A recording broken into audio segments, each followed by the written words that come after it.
한 겹 한 겹 옷이 벗겨질 때마다 두 사람은 숨을 죽였다.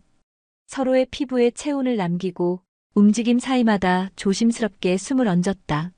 마찰 소리만이 공간을 가득 채웠다. 안녕하세요. 바람 따라 걷는 길입니다. 여기서 만나는 모든 이야기가 당신의 하루에 작은 쉼표가 되길 바랍니다. 봄의 끝자락, 이른 아침. 햇살은 부드럽게 들이쳤지만 창문을 가린 커튼은 여전히 묵직했다. 그 안에서 박진호는 식지 않은 커피를 바라보며 가만히 앉아 있었다. 가구점 세 곳을 운영하는 그였지만 정작 자신이 사는 이 집에는 오래된 소파, 식탁, 커튼 하나 바뀐 게 없었다. 15년 전 아내가 세상을 떠난 이후로 진호는 무언가를 새로 들이는 일을 피했다. 남는 건 허전함뿐이라는 걸 그는 일찍 알아버렸다. 그래서일까? 진호에게 집은 머무는 곳이 아니라 버티는 곳이 되어 있었다. 같은 시간 다른 동네. 이선영은 검은색 앞치마를 개어 가방에 넣고 있었다. 평소보다 조금 더 입을 꾹 다문 얼굴이었다.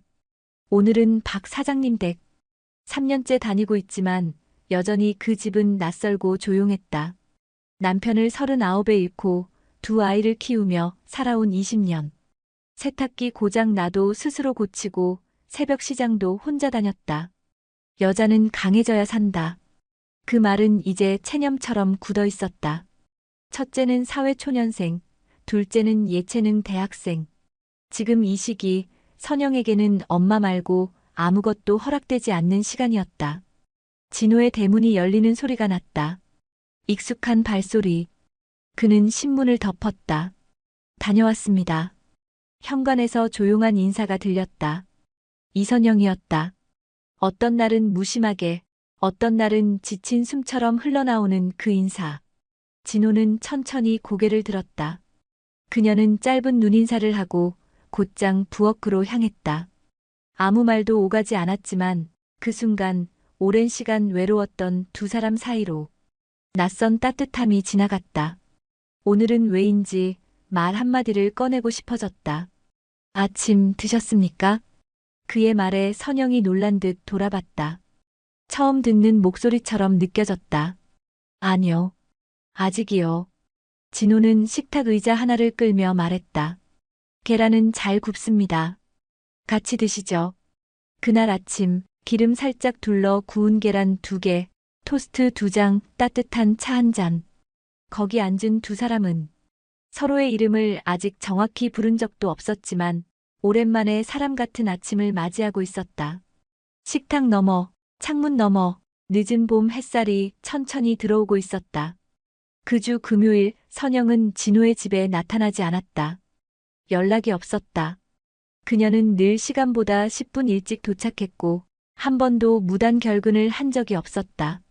진호는 오전 내내 신경이 쓰였다. 한 번은 직접 연락해볼까 생각도 했지만 괜히 불편해하시겠지 하며 말았다. 그런데도 자꾸 시계에 눈이 갔다. 의자에 앉았다가 일어섰다가 커피를 내렸다 시키기를 반복했다. 그렇게 멍하니 앉아있는데 눈에 띈 건 며칠 전 선영이 정리해놓고 간 식탁 위의 작은 화분.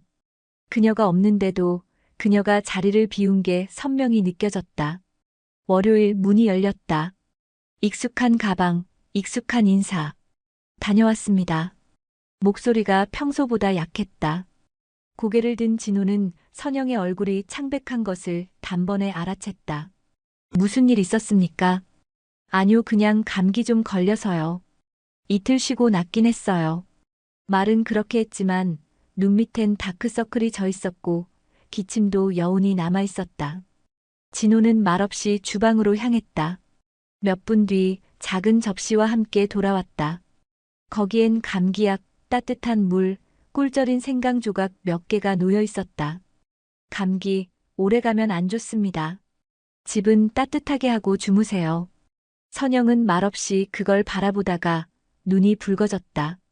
감기 걸린 거 아무도 몰랐는데요. 전 보이더군요. 진호는 말끝을 흐리며 조용히 돌아섰고 선영은 조심히 입가에 미소를 머금었다.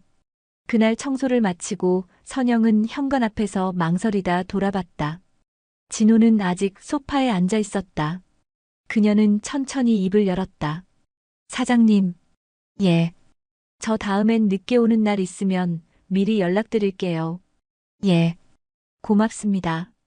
선영은 살짝 고개 숙이며 문을 열었고 진호는 그 문이 닫히기 전까지 시선을 거두지 않았다. 그날 밤 선영은 딸과 밥을 먹다 말했다. 그 집 사장님이 말이야 좀 이상해졌어.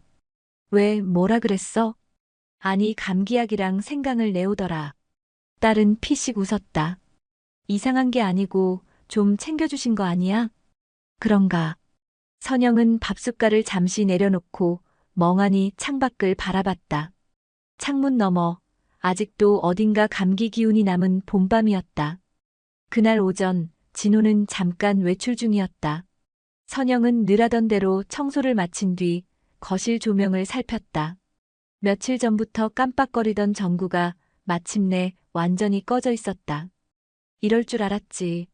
선영은 발끝으로 의자를 끌어다 놓았다. 이 집에서 이런 건 늘 자기가 해왔다.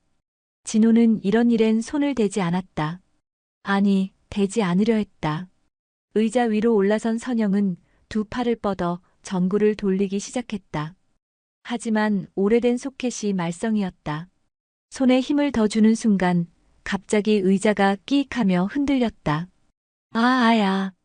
순간 뭔가가 와락 끌어안는 느낌이 들었다. 두 발이 바닥에 닿기 직전. 진호였다. 괜찮아요? 아, 네 놀랐어요. 저 그냥 전구만 좀. 진호는 꽉 안았던 팔을 서둘러 풀었다. 그의 손끝이 아직 떨리고 있었다.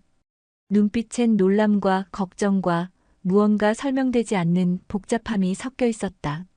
다음부턴 그런 거 하지 마세요. 위험하잖아요.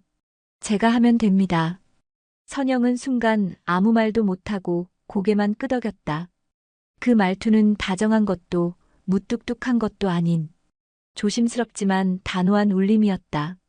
진호는 그날 늦게까지 말이 없었다. 소파에 앉아 그 순간을 곱씹었다. 팔 안에 들어왔던 그 작고 따뜻한 몸, 놀란 숨소리, 부드럽게 스친 머리카락 냄새. 괜한 짓이었나. 그는 괜히 한숨을 내쉬고 식탁 위 생강차 잔을 만지작거렸다. 선영 역시 그날 저녁 딸에게 말도 없이 밥을 하다 손을 대었다. 엄마, 멍 때리다 또 대었지? 오늘 좀 놀란 일이 있어서. 딸은 눈을 동그랗게 뜨며 물었다. 왜? 무슨 일 있었는데? 그냥 의자 위에서 전구 갈다가 떨어질 뻔했는데. 그 사장님이 갑자기 안아서 받쳐줬어. 딸은 오하고 장난스럽게 웃었지만 선영은 이상하게 가슴이 쿵 내려앉는 기분이었다. 나 언제부터 이런 일에 가슴이 뛰었더라. 그날 이후 진호는 정구며 수도며 작은 집안일들을 먼저 살폈다. 그리고 선영은 이상하게 그 집의 문을 열 때마다 가슴이 조금 더 조심스러워졌다. 5월 8일 어버이날. 마트 한쪽 구석에 놓인 카네이션 바구니 앞에서 선영은 한참을 서 있었다. 몇 송이 남지 않은 조화들 사이에서 붉은 리본이 단정하게 묶인 카네이션 하나를 골랐다. 자식들에겐 매년 챙겨받았지만 누군가에게 주는 어버이날은 참 오랜만이었다. 그냥 마음일 뿐이니까. 이건 몰래 두고 나와야지. 그날 오전 진호는 일찍 외출을 했다. 선영은 평소보다 집안 정리를 부지런히 마쳤다. 청소를 끝내고 나오는 길 식탁 옆 작은 꽃병에 조심스레 카네이션을 꽂았다. 그 아래엔 접은 쪽지 하나를 슬그머니 밀어 넣었다. 늘 묵묵히 지내시는 사장님도 누군가의 자식이셨을 테니까요. 마음 편히 드리는 인사예요. 선영은 괜히 주위를 두리번거리며 문을 닫고 나왔다. 가슴 한켠이 이상하게 두근거렸다. 누구 눈치도 볼 이유가 없는데 자꾸 들킨 사람처럼 마음이 바빴다. 오후 늦게 돌아온 진호는 식탁을 보고 멈춰섰다. 붉은 카네이션 한 송이, 그리고 조심스러운 손글씨가 담긴 쪽지. 천천히 읽은 그는 오래도록 아무 말도 하지 않았다. 그의 기억 속 어버이날은 한때 딸이 만들어주던 색종이 꽃과 아내가 차려주던 조촐한 저녁상이 전부였다. 그 뒤로는 없었다. 누구도 그를 누군가의 자식이라 부르지 않았다. 그날 밤 진호는 작은 꽃병 앞에 의자 하나를 놓고 혼자 조용히 앉아 있었다. 그리고 아주 오랜만에 입꼬리를 천천히 올려 웃었다. 다음 날 아침 선영이 도착하자 식탁 위엔 작은 선물 상자가 놓여 있었다. 그 안에는 분홍빛 꽃이 수놓인 머리핀 하나와 손글씨로 적힌 짧은 메모. 덕분에 오래 잊고 있던 마음을 받았습니다. 저도 한 번쯤 드리고 싶었습니다. 선영은 머리핀을 손에 쥐고 조용히 웃었다. 기분 좋은 창피함이 가슴 한복판에서 찡하게 퍼졌다. 그날따라 창문 너머 햇살이 유난히 따뜻했다. 아무 말 없던 두 사람 사이에 조금 더 넓고 깊은 자리가 생겼다. 그날따라 선영의 손에 힘이 없었다. 걸레를 짜다가 흘린 물을 한참 멍하니 바라보다 결국 무릎을 꿇고 바닥을 닦기 시작했다. 진호는 그 모습을 멀찍이서 지켜보다가 슬며시 고개를 돌렸다. 그녀의 어깨가 이상하게 작아 보였다. 힘드신 것 같네요. 아니요. 괜찮아요. 괜찮아 보이진 않아서요. 선영은 무언가를 말하려다 말고 바로 몸을 일으켰다. 하지만 그 순간 주방 의자에 놓아둔 휴대폰이 울렸다. 벨소리, 그리고 화면 위로 뜬 메시지 한 줄. 아들 등록금 입금됐어? 학원비도 다음 주까지야. 진호는 본 척도 안 하고 고개를 돌렸다. 선영은 황급히 휴대폰을 끄고 가방 안에 넣었다. 요즘 둘째가 예체능이라 돈 들어갈 때가 많네요. 학원비, 공연비, 장비값 혼자 감당하려니 좀 숨이 차요. 그 말에 진호는 오래 생각에 잠긴 듯 조용했다. 그도 모르게 손끝이 커피잔을 천천히 돌리고 있었다. 제가 이런 말 드려도 될지 모르겠지만, 예. 혹시 필요하시면 도와드릴 수 있습니다. 선영의 손이 딱 멈췄다. 눈이 잠깐 커졌고 입술이 떨렸다.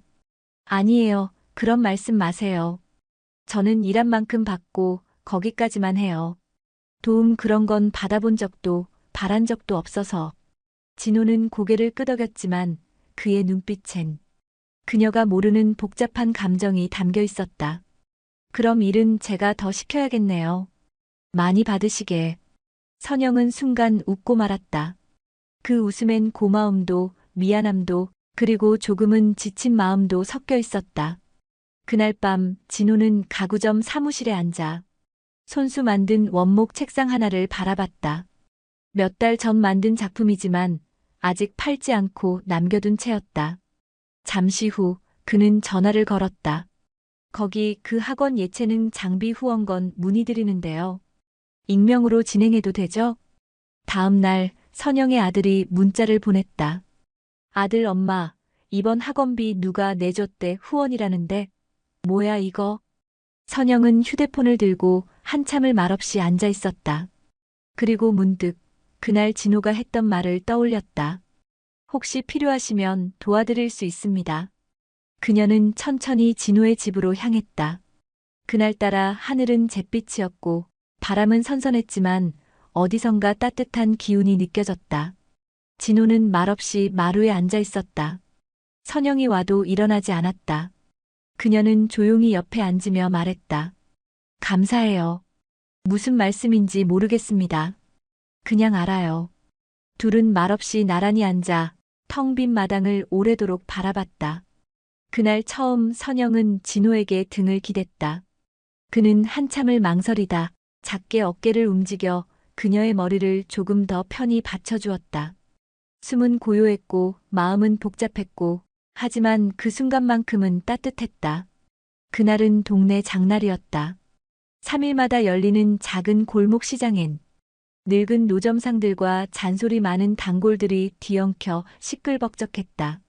선영은 모처럼 일을 일찍 마치고 집에 들르기 전 저녁 찬거리를 사러 시장에 들렀다. 평소처럼 바구니를 들고 파전 부침개 앞에 서 있던 그 순간 파전이 맛있어 보이네요. 낯익은 목소리. 고개를 돌리자 진호가 있었다. 모자도 안 쓰고 편한 바람막이에 운동화까지. 언제나 셔츠 단정하게 입은 모습만 보던 그였기에 선영은 순간 사적인 느낌에 숨이 턱 막혔다. 여기 어떡해? 사무실에서 바로 퇴근하다가 들렀습니다. 혼자 사는 남자도 밥은 먹고 살아야죠. 선영은 어색하게 웃었다. 하지만 다음 순간 파전 아주머니의 한마디가 분위기를 갈랐다. 어머, 사모님이랑 나오셨나 봐요. 두 분 잘 어울리시네. 순간 둘 다 화들짝 놀라며 시선을 피했다. 아, 아닙니다. 저희는 그런 사이가. 그냥 동네 아는 분입니다. 그렇게 말은 했지만 장날의 수다스러운 눈길은 이미 두 사람을 한 쌍처럼 보고 있었다. 그리고 이상하게도 그 시선이 싫지 않았다. 결국 둘은 한 손에 파전 봉지, 다른 손엔 떡볶이 한 컵씩 들고 나란히 골목길을 걸었다. 괜히 같이 걷게 됐네요. 그러게요. 이상하게 자연스럽네요. 말은 쿨하게 했지만 서로의 팔이 옆에서 살짝 부딪히는 그 느낌. 조금만 더 가까이 가면 손등이 닿을 듯한 거리. 둘 다 그 거리만큼의 긴장 속에 있었다. 집 앞 골목. 이제 헤어져야 할 타이밍. 그런데 진호는 말없이 걸음을 멈췄다. 오늘 재밌었습니다. 저도요. 선영은 고개를 끄덕이려다 진호의 눈빛을 보고 다시 멈췄다. 그 눈엔 무언가 설명할 수 없는 깊이가 있었다. 근데 우린 지금 뭘까요? 저도 그게 잘 모르겠네요. 그 대화는 그렇게 끝났다.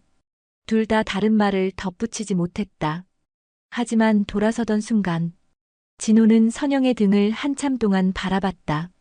그리고 마음속에서 아주 천천히 무언가가 금이 가듯 갈라지고 있었다. 그날 밤 선영은 거실 소파에 앉아 장바구니도 풀지 않은 채 가만히 앉아 있었다. 같이 걷는 게 왜 그렇게 따뜻했을까? 그리고 진호도 자기 방 책상 앞에 앉아 아무것도 하지 못한 채 한참 동안 창밖 어둠을 바라보고 있었다. 조용한 밤이었다. 그런데도 그 어느 때보다 시끄러운 마음을 가진 두 사람이 있었다. 그날은 비가 내렸다. 잔잔하지만 멈추지 않는 봄비. 선영은 집안 청소를 마친 뒤 조용히 진호의 서재 쪽 커튼을 걷고 있었다. 그때 눈에 들어온 낡은 사진 액자 하나. 젊은 진호와 환하게 웃고 있는 여자. 선영은 사진을 조심스럽게 들여다보다 갑자기 뒤에서 들려온 목소리에 놀라 돌아섰다. 그 사람, 내 아내였어요. 진호는 서 있는 선영 옆으로 천천히 다가왔다. 그의 눈빛은 담담했지만 말끝이 살짝 떨렸다. 벌써 15년 됐네요. 그날 이후로 난 사람 손 한 번 제대로 못 잡고 살았어요. 선영은 뭐라 말할 수 없었다. 그저 조용히 그의 옆에 섰다. 그런데 요즘 이상하게 자꾸 당신이 떠나면 허전하더라고요. 그 말에 선영의 눈이 천천히 흔들렸다. 진호는 그녀를 바라보다 조용히 손끝으로 그녀의 손등을 덮었다. 피하지 않았다. 손끝에서 전해지는 체온이 너무 따뜻해서. 그날은 그렇게 시작됐다. 비는 점점 거세졌다. 진호의 손은 천천히 선영의 뺨으로 옮겨졌다. 그녀는 떨리는 눈을 감았고 진호는 아주 조심스럽게 그녀의 입술을 가볍게 맞췄다. 한 번, 그리고 또 한 번. 처음 닿은 입술은 어색했고 둘 다 약간 숨이 섞여 있었다. 그러나 그 순간 오랫동안 참아왔던 외로움, 그리움, 그리고 사람으로 느껴지는 감각이 한꺼번에 터져버렸다. 진호는 그녀를 꼭 안았다. 선영의 얼굴이 그의 어깨에 묻혔다. 이런 날 혼자 계신 거 싫었어요. 오늘 가시면 안 돼요. 그 말에 선영이 살짝 고개를 들었고 그녀의 눈동자에 진호가 비쳤다. 그들은 말없이 침실로 향했다. 불 꺼진 방, 가로등 불빛이 창틈으로 새어들었다. 진호는 그녀의 뺨에 입을 맞추며 천천히 등을 쓸어내렸다. 선영은 얇은 블라우스 안에서 그의 손길이 천천히 스며드는 걸 느꼈다. 한 겹 한 겹 옷이 벗겨질 때마다 두 사람은 숨을 죽였다. 절제된 욕망이었다. 그리고 아주 오래 참고 견뎌온 슬픔이었다. 진호의 손끝이 그녀의 허리선을 타고 흐를 때 선영은 그를 꼭 끌어안았다. 입술은 숨을 참고 있는 듯 조심스럽게, 하지만 너무나도 간절하게 맞닿았다. 진호는 그녀의 머리카락을 귀 뒤로 넘기며 속삭였다. 당신 따뜻하네요. 선영은 대답 대신 그의 어깨에 얼굴을 묻었다. 그날 밤 그들은 말없이 서로를 감쌌다. 서로의 피부에 체온을 남기고 움직임 사이마다 조심스럽게 숨을 얹었다. 욕망이 아닌 존중과 그리움으로 이어진 그 밤은 아주 조용히 오래도록 이어졌다. 그리고 한밤중 진호는 선영의 어깨를 감싸 안고 조용히 숨을 쉬었다. 선영은 그 품 안에서 속삭였다. 이런 밤 참 오랜만이에요. 다신 혼자 두지 않을게요. 창밖에선 아직도 빗소리가 흘렀지만 그 밤은 유난히 따뜻했다. 그리고 두 사람의 첫 번째 새벽이 그렇게 시작되었다. 햇살이 창문 틈으로 스며들었다. 진호의 침대 위, 선영은 한 손으로 이불 끝을 조심스레 끌어당기며 천천히 눈을 떴다. 옆에는 여전히 자고 있는 진호. 고요한 숨결, 가볍게 이마에 떨어진 흰 머리카락 한 올. 그 모습은 낯설고 동시에 이상하게 익숙했다. 내가 지금 어디 있는 거지? 이 사람 품 안이 왜 이렇게 편하지? 이불 밖으로 발끝이 닿는 순간 현실이 스르르 스며들었다. 그녀는 조용히 일어나 옷을 챙겼고 주방으로 나가 생강차를 끓이기 시작했다. 그때 진호가 방문 틈으로 나왔다. 헝클어진 머리, 셔츠 하나만 걸친 채. 깨우지도 않았는데 햇살이 깨웠어요. 그리고 머쓱해서요. 진호는 그녀의 등 뒤에서 조용히 물었다. 후회해요? 아니요. 하지만 무섭긴 해요. 진호는 말없이 그녀의 어깨를 감쌌다. 조금 더 단단히. 그날 오후 선영은 딸과 마주 앉아 저녁을 먹고 있었다. 그녀는 이상할 정도로 말을 아꼈다. 젓가락질도 평소보다 조용했다. 딸은 가만히 엄마를 바라보다 물었다.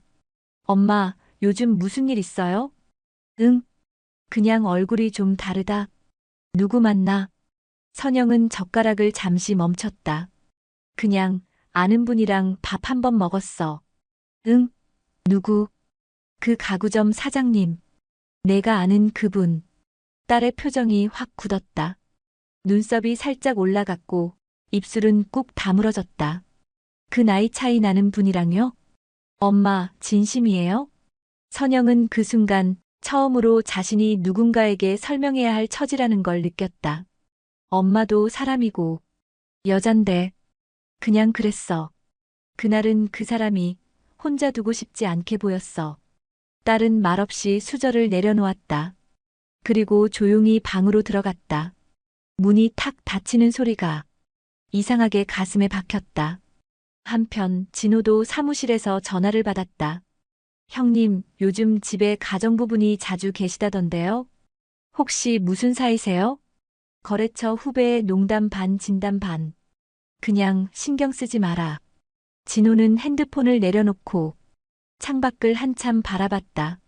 자꾸 현실이 두 사람 사이에 끼어들기 시작했다. 그날 밤 선영은 휴대폰을 열고 한참을 망설이다. 진호에게 짧은 메시지를 보냈다. 오늘 딸이 알게 됐어요. 생각보다 많이 놀란 눈이었어요.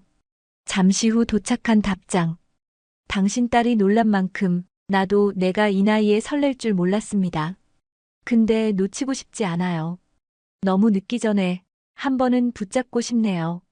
선영은 천천히 휴대폰을 내려놓고 불 꺼진 방 안에 조용히 누웠다. 눈을 감았지만 그의 말이 귓가에서 한참 떠나지 않았다. 그날 진호는 오래된 옷장 속에서 가장 단정한 정장을 꺼냈다. 회색빛이 도는 수트에 하얀 셔츠, 잘 다려진 재킷을 입고 넥타이를 매는 손이 살짝 떨렸다. 작은 선물 상자 하나, 그 안엔 진주 귀걸이 한 쌍. 화려하진 않지만 선영의 귀에 어울릴 법한 잔잔한 광택.